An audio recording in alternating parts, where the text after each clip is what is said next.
At the heart of the British establishment are the royal palaces. Imposing. They encapsulate the very finest architecture, art, design. Lavish. It was deliberately grand, this most ostentatious statement of absolute power. And brimming with hidden gems. You always feel like there's something new to discover. They're the backdrop to every royal event. Every celebration, birth, death, crisis for 1,000 years. In this all-new Secrets of the Royal Palaces, we gain exclusive access to these illustrious buildings and uncover their private parts. The regal bog, that would be used by Queen Victoria herself. Reveal the extraordinary royal art hidden within. The Queen's stamp collection is worth £100 million. Not a bad return on loads of pictures of yourself, really, is it? Dig up the royal palaces' dark history. George builds secret tunnels so no one could ever see him. And share fresh revelations about the royal dramas that are gripping the nation. Not a soul got anywhere near that island. I loved it a bit. This is The Secrets of the Royal Palaces.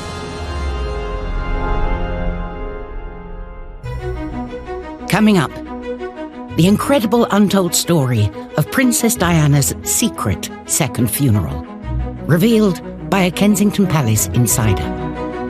The army walked across the bridge, carrying Her Royal Highness on their shoulders and lowered into where she had been buried. We reveal the hidden secrets of Her Majesty's oldest and favourite palace. It's an early 19th century fake. We go below stairs at one of Britain's most flamboyant royal homes. It really was the show kitchen to end all show kitchens. And we uncover the meaning behind a photograph that scandalised Buckingham Palace. I think Wallace Simpson was well aware of the stir that those pictures would cause.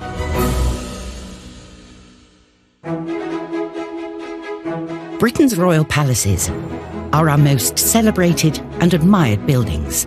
They are spaces of beauty and grandeur. Britain's royal palaces are among some of the most instantly recognisable buildings in the world. These majestic spaces have been the home of some of Britain's most famous and popular royals. When Princess Diana separated from Prince Charles, Kensington Palace became her main home. Not long after, Colin Tebbert became part of the princess's new household. I was walking across the yard at Kensington Palace when a voice suddenly appeared at a higher note from me saying, "Colin, are you still a rebel?" When I looked up, and there was the Princess of Wales. We just had an informal chat just on what the weather was like. And then suddenly she said, "Colin, what are you doing?" She explained to me exactly what she was looking for, a driver minder. And I said, "Well, certainly, Martin, we could probably work that out." We used to call her the boss. Colin worked for the princess for 2 years. But on the 31st of August 1997, everything changed. The princess had been in Paris, away from her Kensington Palace home, when reports began to filter through that there had been an accident. Diana, Princess of Wales, has died in a car crash in Paris. One's heart goes out especially to the young princes, William and Harry. Colin was at Kensington Palace when he heard the news.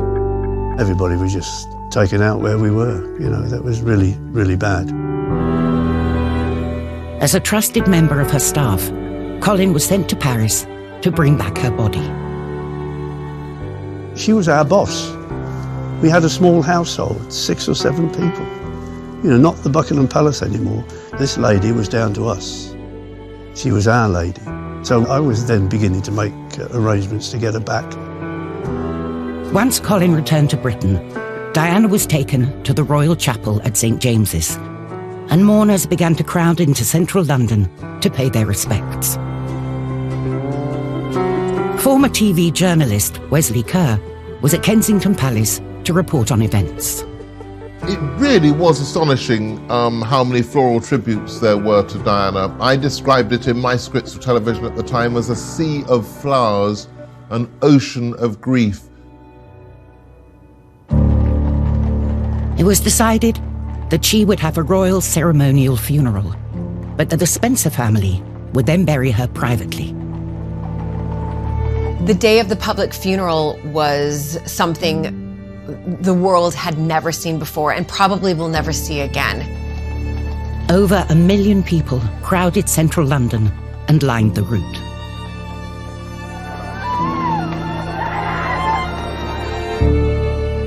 We were very honoured by Lord Spencer to invite the staff to the funeral. We were in the choir stall. We couldn't have got any closer.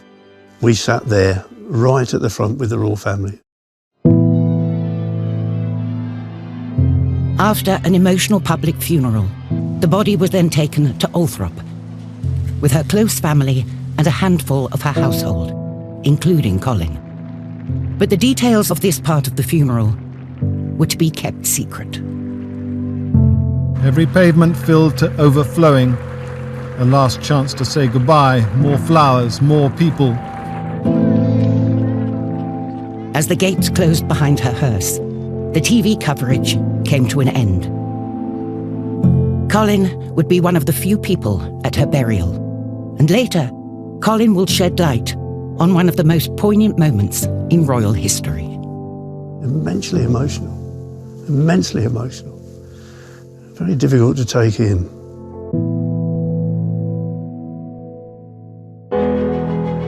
The Queen and her family have the use of several palaces, and each of their royal homes are special spaces. Those palaces and castles represent the spirit and in many ways all that's good about Britain. But one in particular has a unique place in the history of the monarchy. Windsor Castle, the largest occupied castle in the world. What an amazing place. And this stupendous building, which is a series of worlds within the buildings. A commanding feature of the castle is the round tower, visible for miles around. But this intimidating tower is hiding a secret. It might look like the impregnable tower of a great Norman castle. In fact, it's an early 19th century fake put there by George IV. Its origins, though, are very warlike indeed. The original tower was built by William the Conqueror. It was a wooden keep.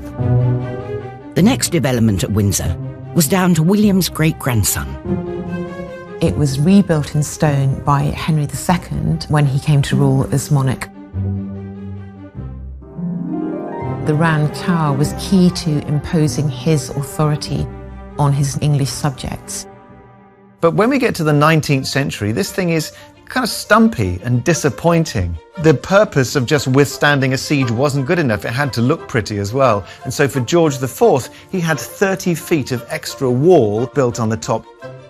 And so the centrepiece is really a comparatively modern piece of building.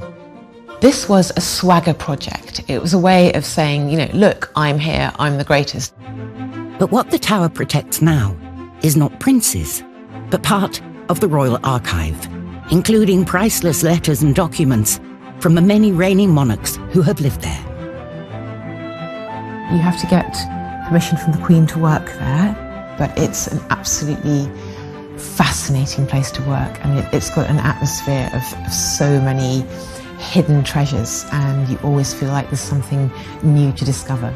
It's amazing to go because it is literally history all around. It's the paperwork of history now being held and defended in the tower. It's a treasure house of secrets.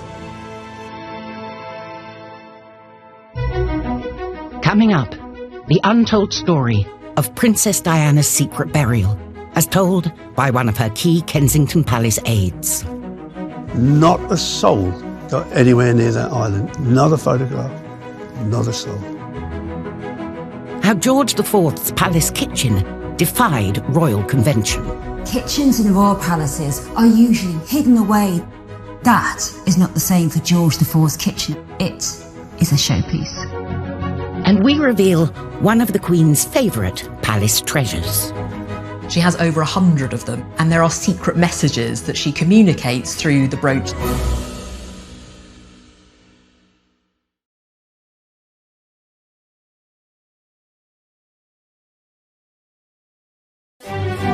Britain's remarkable royal palaces are some of the most stunning in the world, and they have been witness to centuries of critical royal moments.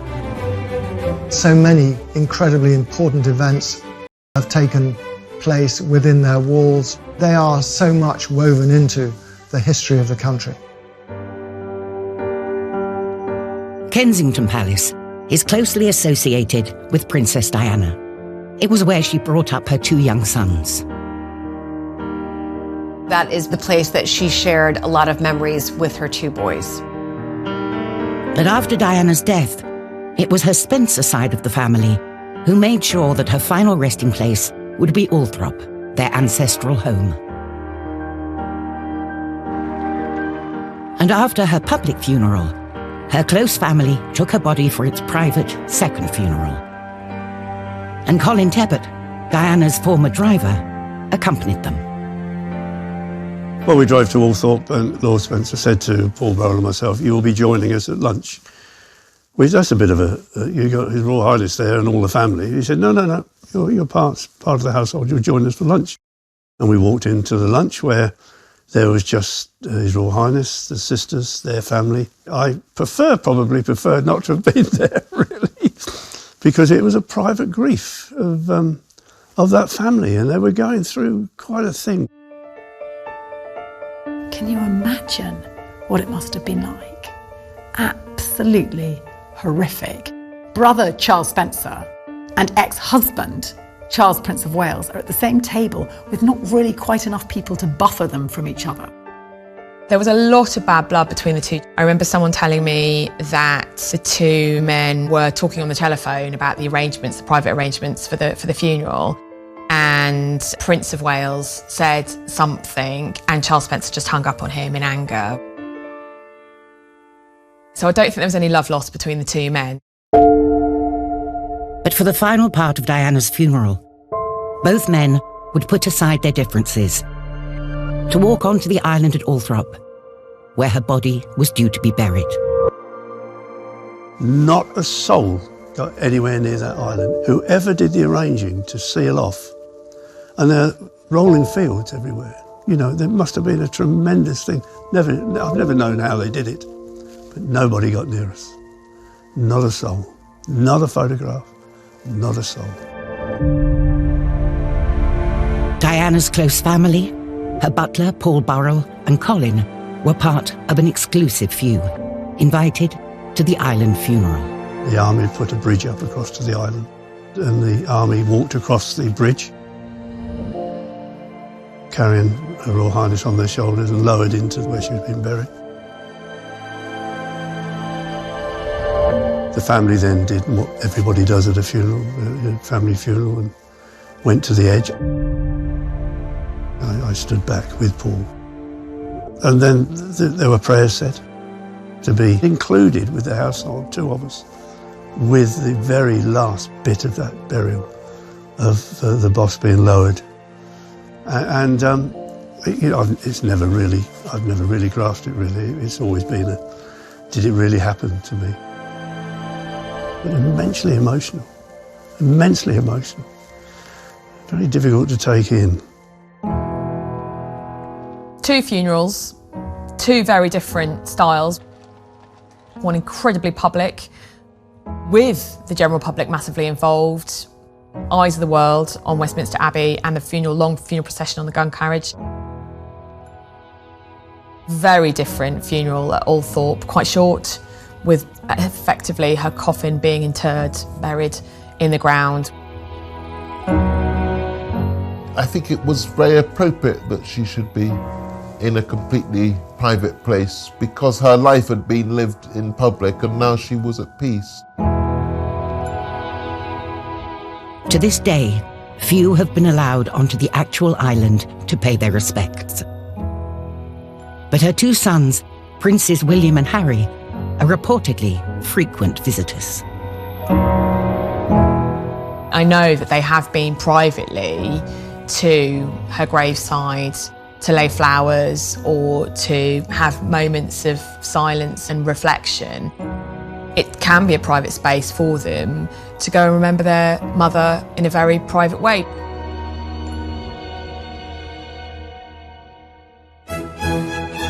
Royal palaces are some of the most imposing buildings in Britain. And the art and objects that hang within these spaces speak volumes about the royal family's taste and wealth. The royal collection is worth billions of pounds. And some of the most valuable pieces are within the royal jewellery collection. One of the Queen's personal favourites is this brooch, commissioned by the Queen's great-great-grandfather. The Prince Albert sapphire brooch is simply stunning. At the centre you have this 12-carat sapphire, and then around this, a dozen 12-carat diamonds, all set in solid gold. It's worth over £1 million, and I think of all the Queen's brooches, it really is the crown jewel. The brooch was originally given to Queen Victoria by her future husband.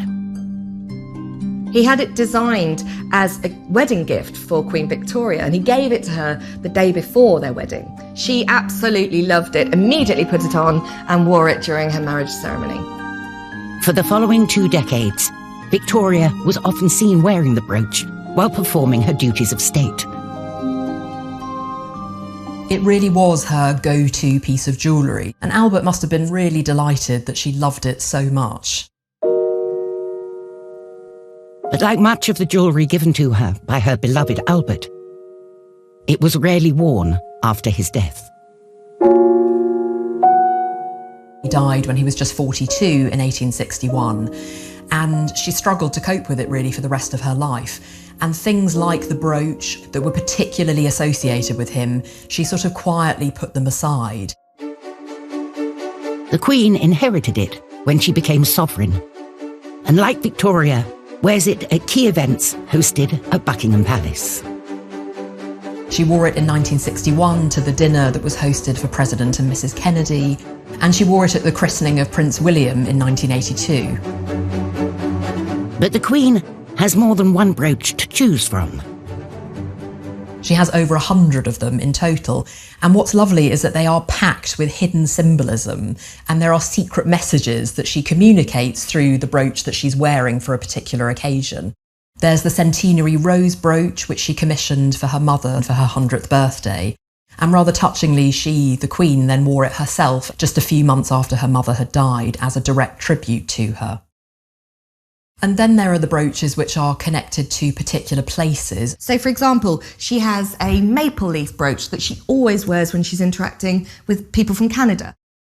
She has a fern that she wears when she's interacting with people from New Zealand. And what's wonderful is that each of these brooches has its own little secret story to tell.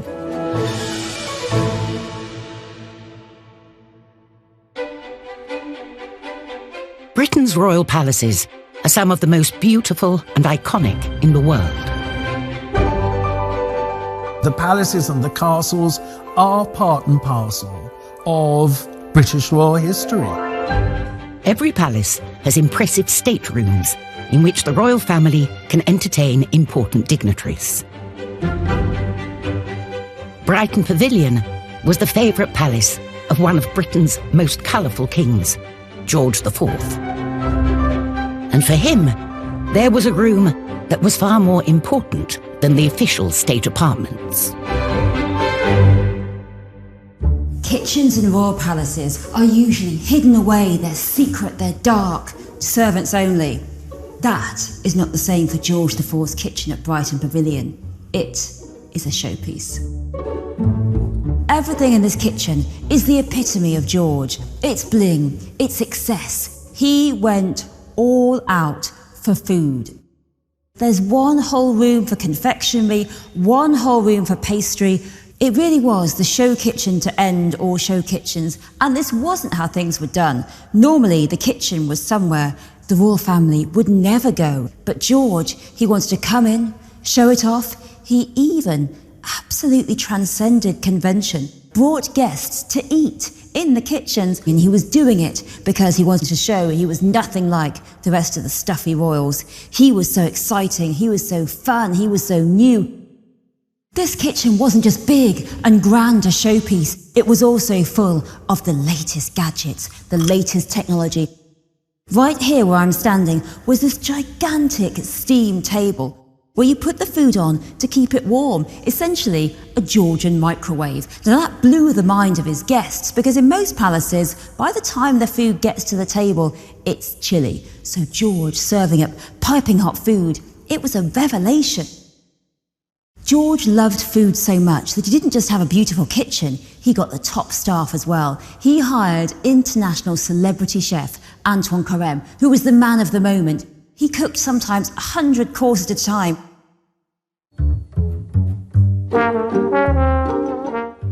George was getting much bigger. He actually began to worry that Carême's cooking was going to be the death of him. And Carême said, "My job is to tempt your appetite. Yours, sire, is to curb it." Touché.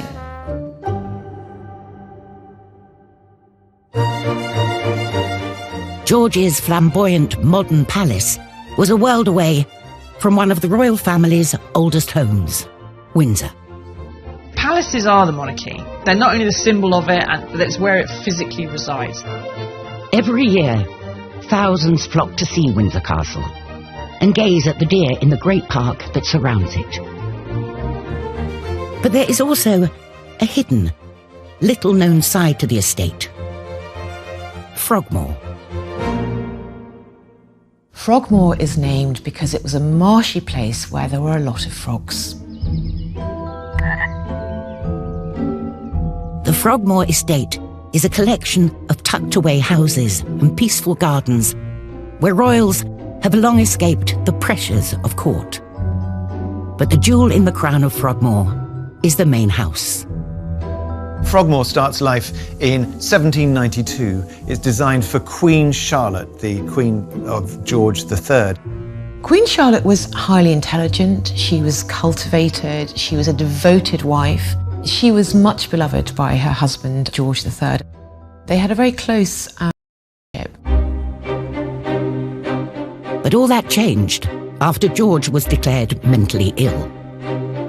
In 1789, he became violent during his fits of mental ill health. He was abusive to his wife. He was abusive to his wife and daughters. He would hit them.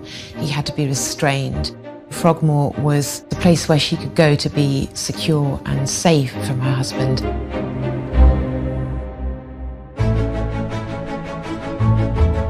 Queen Charlotte wasn't the only monarch who fell in love with Frogmore. It was also a favourite of Queen Victoria and her husband, Prince Albert. It gave them a chance to live in a more relaxed and informal fashion, to be together without the demands of etiquette that the court imposed. But when Albert died, Frogmore took on a new significance. Grief-stricken Victoria began to build a mausoleum for him within its grounds. Albert's mausoleum was a remarkable thing. It was quite innovative for the English monarchy, who had really been put in tombs in traditional churches, Westminster Abbey or Windsor St George's Chapel. Albert's tomb lies in the centre of the mausoleum, with a sculpture of the prince lying on top, carved in the finest marble.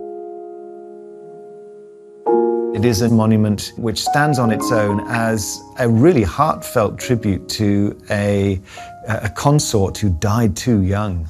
I mean, you can almost read the shock and grief. The foundation stone was laid by Victoria in 1862, and the full building and decoration took 10 years.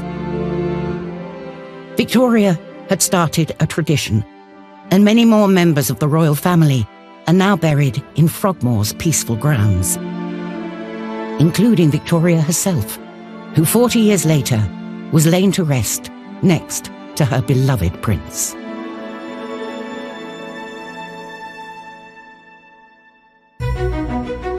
Coming up, how a trip to the Sandringham estate landed the Queen in hot water with Westminster. The Queen is not supposed to interfere in any way in the politics of a country. Problems with the builders at the Palace of Versailles. Increasing amounts of his workers are getting syphilis. And we discover why this photograph of the Duchess of Windsor incensed Buckingham Palace. The appearance of those pictures was really almost putting a thumb up to the British establishment.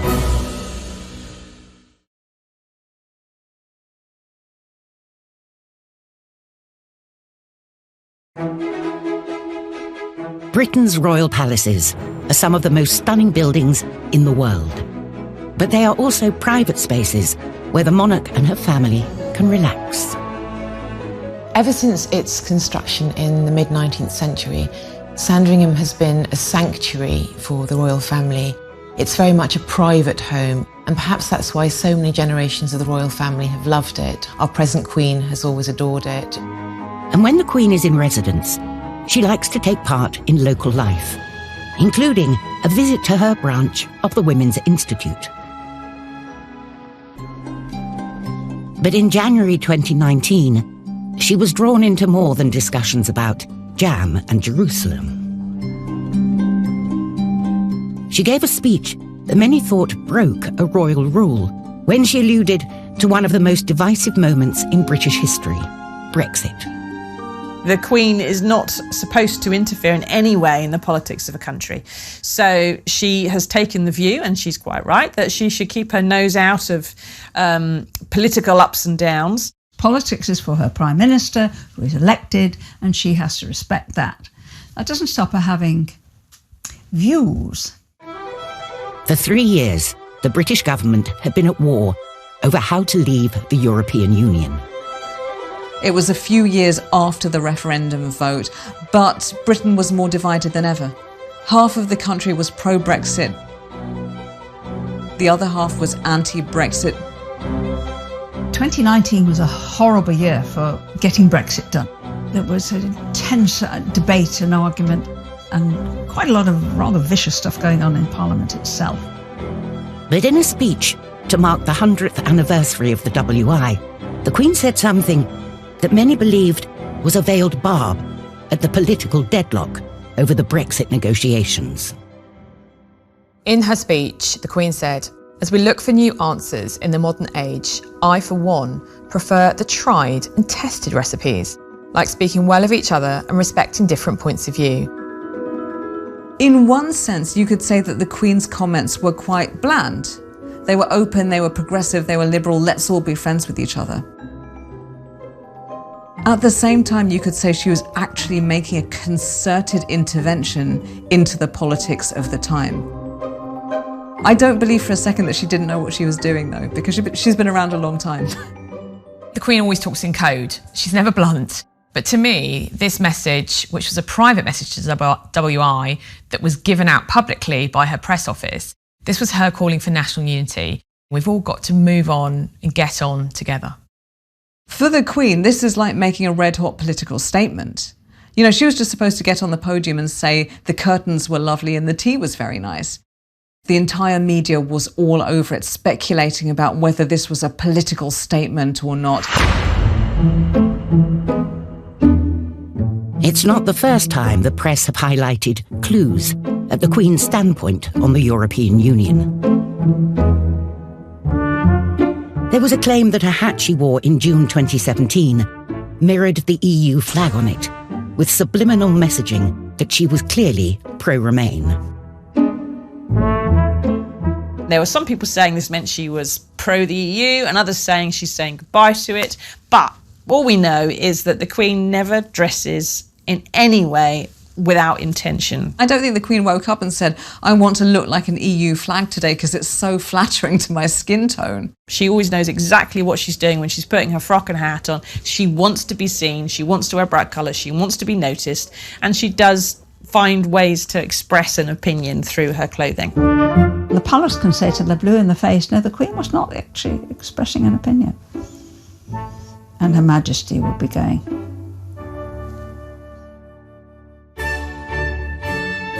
Britain's royal palaces are some of the most spectacular buildings in the country. The palaces are each very individual. There are no two that are alike. But there is a palace on the other side of the Channel that is considered one of the most spectacular buildings in the world. The Palace of Versailles. But building it brought a unique set of challenges.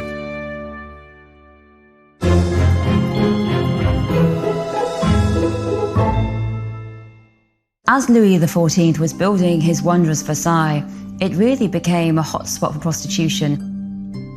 The builders or the workers there, they were there all the time, they needed company, and so women would flock there. And Louis became particularly concerned that the building of Versailles was being slowed by the fact that there were so many ladies of the night hanging around, distracting the workers. Also, increasing amounts of his workers are getting syphilis. So first of all, Louis outlaws prostitution. He says that those guilty should be put in prison until the priests decide they have reformed. It doesn't really work. It still carries on. When one was put in prison, another one pops up in her place, and then she tells the priest she's reformed, and he lets her out, and back she goes to work. So after that, the next thing Louis does is say that the women are going to be surveyed. They're going to be watched by the prefecture of police. That doesn't really work either. Finally, after nearly 30 years of trying and failing to stop prostitution at Versailles, Louis resorts to extreme measures. Any prostitute will be whipped, publicly whipped, and her client will have his nose and ears cut off.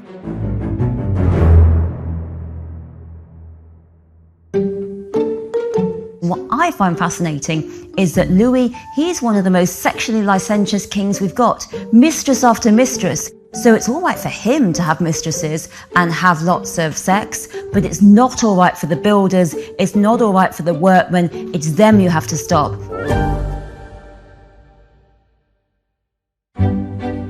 Hung throughout all royal palaces are the faces of history's monarchs and their consorts. But in Britain, there is one king who is barely acknowledged on any of the palace walls. Edward VIII, who gave up his throne, palaces, and royal lifestyle for the woman he loved, the American divorcee, Wallis Simpson. The king who abdicated his throne married the woman he loved. The Duke of Windsor and Mrs. Wallis Warfield Simpson, the king and the commoner, became man and wife. She was seen as this brash, brittle American divorcee who was pinching the king. She'd beguiled him. I mean, high society, for the most part, couldn't stand the poor woman. She was seen as the Scarlet Woman who had dragged a prince away from his destiny and forced an abdication, a constitutional crisis. Edward's abdication meant that his shy, stammering brother, George VI, was forced to take his place, something he did not want to do. George's wife, the future Queen Mother, was furious that Edward had deserted the family, leaving George to pick up the pieces. But what rubbed even more salt in the wound were these innocent-looking images from an American Vogue photo shoot, taken by celebrated photographer Cecil Beaton, just a few days before the wedding. She's wearing perhaps one of the most iconic dresses from the 1930s. It's designed by the Italian-born couturier Elsa Schiaparelli in collaboration with Salvador Dali, who painted the lobster on the dress, famously Salvador Dali's symbol for sexuality. Wallis was a woman who was considered to be using sex to drag a man away from his destiny and his duty. And here she is in a dress with a symbol on it, an animal on it, which symbolises sex. Her husband had stepped down as king in December of 1936. The appearance of those pictures soon afterwards was really almost putting a thumb up to the British establishment and saying, actually, I'm in charge here, I'm powerful, and you can't really get me now. She's just giving it the whole hog and saying, yeah, this is me and I'm a sexy woman, what you going to do about it? I think Wallace Simpson was well aware of the stir that those pictures would cause. But Wallace's controversial photograph didn't harm Cecil Beaton's reputation with the royals. It's worth remembering just how good Wallace Simpson looks in those photographs. Effortlessly beautiful, and she wasn't in real life. The royals had seen what a powerful image maker Beaton could be, and just a few months later, George VI's Queen commissioned him to take her portrait. It chimed with the image that the King and Queen wanted to promote of a fairy tale, a kind of Victorian fairy tale queen in her sparkling Norman Hartnell crinoline dress and her tiara.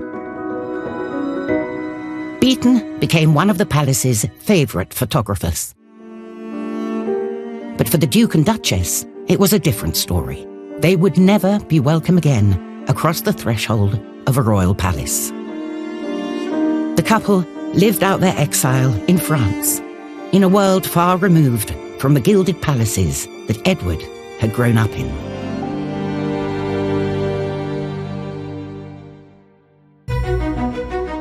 Coming up, how a tragic royal death changed the course of British history. It would have been the reign of Charlotte, not Victoria. And we reveal the secrets behind Windsor Castle's unique art collection.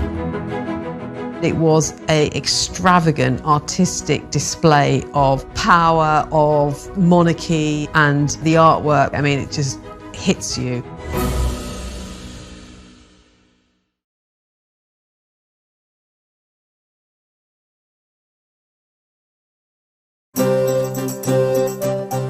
Palaces are places of magnificence and wealth, but they have also been the backdrop to royal tragedy and events which have changed the course of history. George III's main home was Buckingham Palace, where he brought up his young family.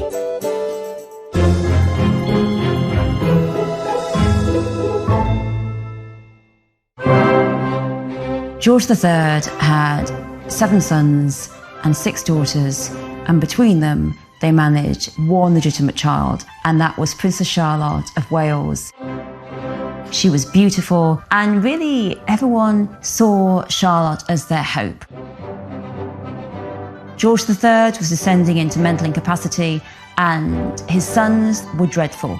They were drunk, spendthrift, everyone hated them.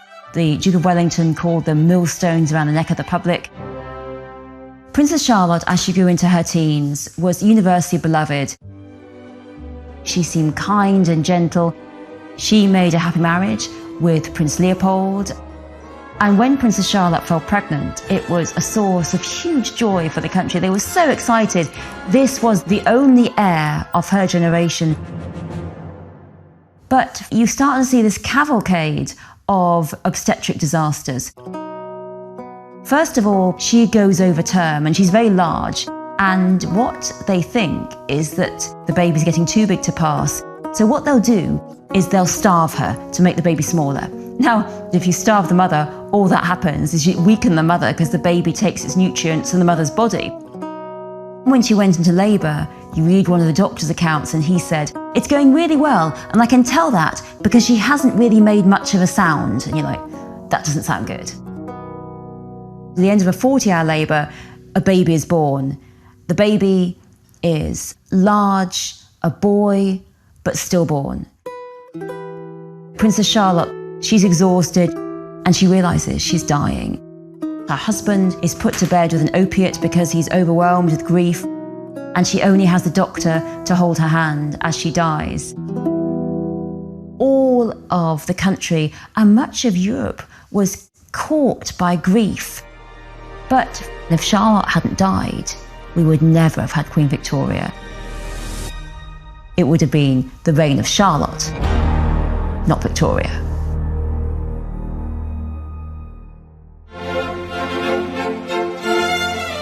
Although there have been moments of tragedy in royal palaces, there have also been moments of joy. And a 1,000-year-old Windsor Castle has witnessed many of these occasions. Windsor Castle still has this sort of mythical place in our hearts. You can see the flag flying from the round tower from miles away. It's where the Queen retreats to from the cares of Buckingham Palace each weekend. Hidden behind Windsor Castle's solid appearance is a turbulent and bloody past. The castle was ransacked by Oliver Cromwell's Roundheads during the Civil War. But after the Restoration, when Charles II became king, he set about returning Windsor to its former glory. He wanted to restore the greatness of the image of the royal family with architectural display. He spent enormously. In 1660, Charles II comes back to Windsor and he sets about remodelling it. Not turning it back into a medieval image of what a castle looks like. He tries to turn it into more of a classical palace. He turns the medieval St. George's Hall into a much more classical Italianate-looking thing, much more current, amongst European monarchs. He commissioned some of the most fashionable painters of his day, such as Antonio Verrio, who produced this image of Charles's queen, Catherine of Braganza, and has a hidden meaning. In Catherine of Braganza's audience chamber, the Queen is shown riding a chariot across the heavens. So we start to have this fashion where we're all, as kings and queens, riding across the cosmos, joining the great gods of ancient Rome. It was an extravagant artistic display of power, of monarchy, and the artwork. I mean, it just hits you, and that was the whole point. It was a feast for the eyes. It was in a sense a bit like saying, we're sophisticated. We're not this, pathetic northern backwater squabbling between ourselves. We've returned and we are powerful. But Charles's most impressive development was out in the park itself. In a feature called The Long Walk. The landscape is driven through with great avenues of elms. The Long Walk is a powerful example of 17th century landscaping. Is marching straight down toward the refurbished Windsor Castle. So it really, commands the eye, that kind of landscape gardening. It isn't cheap, it's conspicuously expensive. The Long Walk was Charles's great, lasting mark on Windsor. Today, it is still the perfect place to make a big entrance. We saw that most recently with the marriage of Harry and Meghan, and the Long Walk was the sort of climax of the royal procession. So in that sense, performing the function which it originally was for, which was for royal display. Next time on Secrets of the Royal Palaces, the forgotten attempt by a royal king to destroy Hampton Court Palace. They're saving Henry VIII's Great Hall. But for the rest of the palace, they can level the lot. We reveal why whistles were played at Prince Philip's Windsor funeral. He sacrificed his very promising naval career to support the Queen. And we discover how a queen was butchered by royal doctors at St. James's Palace. The decision was made to chop bits off.